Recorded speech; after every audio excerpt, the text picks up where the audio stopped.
Welcome to AB tutorial. ఇక మనం ఈరోజు వచ్చేప్పటికి ఆంధ్రప్రదేశ్ తెలంగాణ రాష్ట్రాలకు సంబంధించి వివిధ డిపార్ట్మెంట్లకు సంబంధించి అప్డేట్స్ అయితే చూద్దాం. ఇక మనకి ఆంధ్రప్రదేశ్ రాష్ట్రానికి సంబంధించి ఎడ్యుకేషన్ డిపార్ట్మెంట్కి సంబంధించి ఒక డిఎస్సికి సంబంధించి ప్రధానంగా ఉన్నటువంటి మినిమం ఎగ్జామ్ ఏదైతే ఉంటుందో టీచర్ ఎలిజిబిలిటీ టెస్ట్కి సంబంధించి మనకి కొన్ని అప్డేట్స్ అయితే రావడం జరిగింది. అదేవిధంగా తెలంగాణ రాష్ట్రానికి సంబంధించి రీసెంట్గా రిలీజ్ చేసినటువంటి జాబ్ నోటిఫికేషన్స్కి సంబంధించి ఆ డీటెయిల్స్కి సంబంధించి కూడా మనకి కొన్ని అప్డేట్స్ అయితే రావడం జరిగింది. ఇక అలాగే మనకి ఆర్టీసీ డిపార్ట్మెంట్కి సంబంధించి కూడా ఈ యొక్క కార్యాలయ నియామకాలకు సంబంధించి ఈ యొక్క వీడియోలు అయితే మీకు చాలా క్లియర్గా ఎక్స్ప్లెనేషన్ అయితే ఇవ్వడం జరుగుతుంది. సో ప్రతి ఒక్కరు కూడా ముందుగా వీడియోలోకి వెళ్ళే ముందు మన ఛానల్ని ఇంకా ఎవరైనా సబ్స్క్రైబ్ చేసుకున్నట్లయితే ముందుగా సబ్స్క్రైబ్ చేసుకోండి. ఇక ఆగస్టులో టెట్ త్వరలో షెడ్యూల్ నోటిఫికేషన్ జారీ, పాఠశాల విద్యాశాఖ ఏర్పాట్లు అంటూ ఈ యొక్క సిలబస్కి సంబంధించి కానివ్వండి, SC/ERT టెట్ సర్టిఫికేట్కు జీవితకాల చెల్లుబాటు అంటూ DSCలో 20% వెయిటేజీ, డిఎడ్ అభ్యర్థులతో పాటు గతంలో రాసిన వారు సన్నద్ధం అంటూ కూడా ఈ యొక్క టీచర్ ఎలిజిబిలిటీ టెస్ట్కి సంబంధించి మనకి ఆంధ్రప్రదేశ్ రాష్ట్రానికి సంబంధించి అయితే ప్రధానంగా రిలీజ్ అవ్వడం జరిగింది.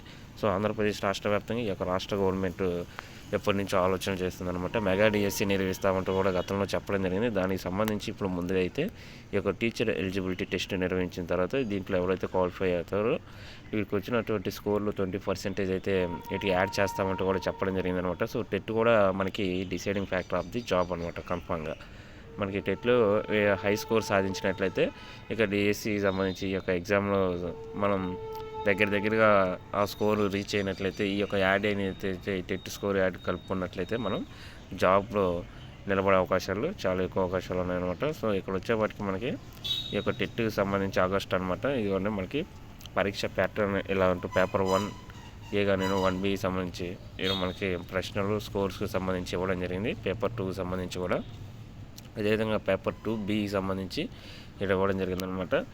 ఇక ఎవరెవరు ఏ పరీక్ష రాయాలంటూ కూడా దీనికి సంబంధించి ఇప్పుడు ఎలిమెంటరీ స్కూల్స్ 1 to 5 తరగతులకు సంబంధించి A1A అర్హత సాధించాలంటూ దివ్యాంగులకు సంబంధించి కానివ్వండి, వీటిలో టీచర్ జాబ్స్కి సంబంధించి కూడా రకరకాల జాబ్స్ ఉన్నాయన్నమాట. 1 to 5 కానివ్వండి, స్కూల్ అసిస్టెంట్లకు సంబంధించి PET, DED, అదేవిధంగా ఈ యొక్క దివ్యాంగుల పోస్టులు ఎస్పెషల్లీ పర్టికులర్గా వీరి వరకు నోటిఫికేషన్స్ ఉంటాయన్నమాట.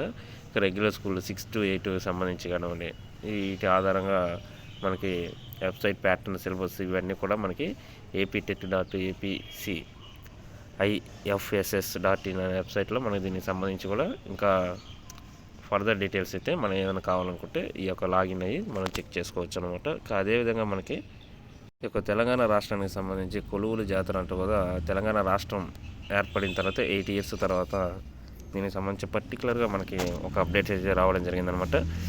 ఇక కొలువుల జాతర ఇప్పటికే 1,33,000 ఉద్యోగాల భర్తీ, ఒకే దఫాలో 91,000 పైగా ఉద్యోగాల భర్తీ ప్రక్రియ ప్రారంభం. ఇప్పటికీ 503 గ్రూప్ 1 ఉద్యోగాలకు 16,000 పైగా అంటే అప్రాక్సిమేట్లీ మనకి 17,000 పైగా పోలీస్ డిపార్ట్మెంట్కి సంబంధించిన నోటిఫికేషన్ అయితే రిలీజ్ అవ్వడం జరిగింది. అయితే గతంలో రిలీజ్ చేసినటువంటి నోటిఫికేషన్స్ అయితే 20% అయితే నాన్ లోకల్ వరకు అవకాశం ఇచ్చారు. ఇప్పుడు చాలా తగ్గించేసారు అనమాట. 90% లోకల్ వరకే ప్రియారిటీ ఇస్తూ కూడా ఇక్కడ మనకి రావడం జరిగిందనమాట. ఇప్పటి వరకు వీరు తెలంగాణ రాష్ట్ర ప్రభుత్వం ఏర్పడిన తర్వాత 1,33,000 ఉద్యోగాలు భర్తీ చేసామంటూ కూడా ఇకపై ప్రతి ఇయర్ కూడా జాబ్ క్యాలెండర్ ఉండబోతున్నట్లు, అదేవిధంగా త్వరలో మనకి గ్రూప్ 3కి సంబంధించి గ్రూప్ 4కి సంబంధించి అదేవిధంగా కాంట్రాక్ట్ ఉద్యోగులు ఎవరినైతే రెగ్యులర్ చేస్తామని చెప్పారో 11,000 పైగా దానికి సంబంధించి కానివ్వండి, 371Dకి సంబంధించి కానివ్వండి, ఇక 90% స్థానికులకు సంబంధించి ఈ విధంగా ప్రతి డిపార్ట్మెంట్ నుంచి మనకి రిలీజ్ చేసినటువంటి యొక్క పోస్టులకు సంబంధించి పర్టికులర్గా ఈ 8 yearsలో ఏం చేశాము అనేది ఇలా మనకి ఒక డేటా అయితే రావడం జరిగింది. ఇక త్వరలో అయితే మనకి గ్రూప్ 3, గ్రూప్ 4 సంబంధించిన నోటిఫికేషన్స్ రానున్నాయన్నమాట. సో ఈ రాష్ట్ర సీఎం గారు కూడా నిన్న రీసెంట్గా చెప్పడం జరిగింది, ప్రతి నోటిఫికేషన్ కూడా గ్యాప్ ఉండాలి.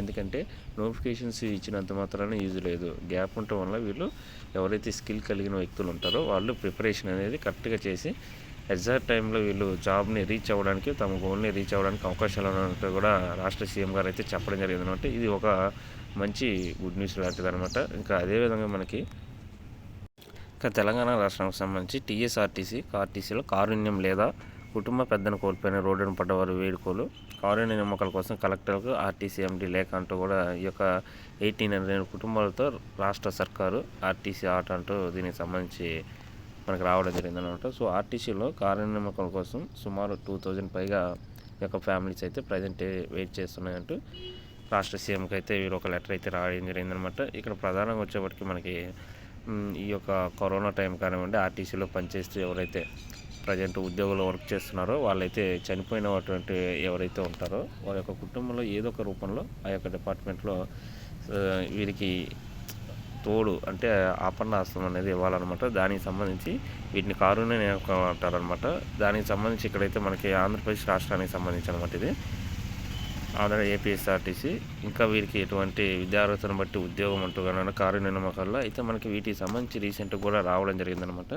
వీరికి ఈ యొక్క గ్రామ వార్డు సచివాలయ పరిధిలో ఉన్నటువంటి ఉద్యోగులు కూడా ఇస్తామంటాం, వీరు వాటిని వ్యతిరేకించడం మనం గతంలో చూసామంటారట ప్రీవియస్ వీడియోస్లో. వీటికి సంబంధించి మెడికల్ అన్ఫిట్ అయినా సరే ఈ యొక్క మెడికల్కి సంబంధించి కానివ్వండి, ఈ యొక్క కోర్టు తీర్పుకు సంబంధించి దీనికి సంబంధించి వివిధ రకాలకు సంబంధించి సుమారు 2016 నుంచి అయితే ప్రజెంట్ ఫిల్ చేయాల్సిందనమాట. వీటిపై రాష్ట్ర ఈ యొక్క రవాణా శాఖ మంత్రి గతంలో ఎవరైతే ఉన్నారో పేర్ని నాని గారు కూడా చాలా క్లియర్గా చెప్పడం జరిగిందనమాట. మేము వీటిని ఖచ్చితంగా న్యాయం చేస్తా, ఈ విధంగా కోల్పోయిన వారికి ఎవరైనా ఉన్నారో వాళ్ళు రాష్ట్ర సీఎం గారు కూడా ఆదేశాలు అయితే జారీ చేయడం అనేది జరిగిందంటూ కూడా అప్పుడు చెప్పడం జరిగిందనమాట. సో ప్రజెంట్ అయితే ఈ యొక్క ట్రాన్స్పోర్ట్ మినిస్టర్ అంతా న్యూ క్యాబినెట్ అయితే రావడం జరిగిందనమాట. దీనివల్ల కూడా కొంత ఆలస్యం అయ్యే అవకాశాలు మనకు ప్రస్ఫుటంగా కనపడుతున్నాయి అనమాట. సో ఇది ఈరోజు ప్రధానంగా ఆంధ్రప్రదేశ్, తెలంగాణ రాష్ట్రాలకి ఏదైతే ఉంది వీలైనంత త్వరగా ఈ యొక్క నియామకాలకు సంబంధించి చేపట్టాలని మనందరం కూడా ఆశిద్దాం.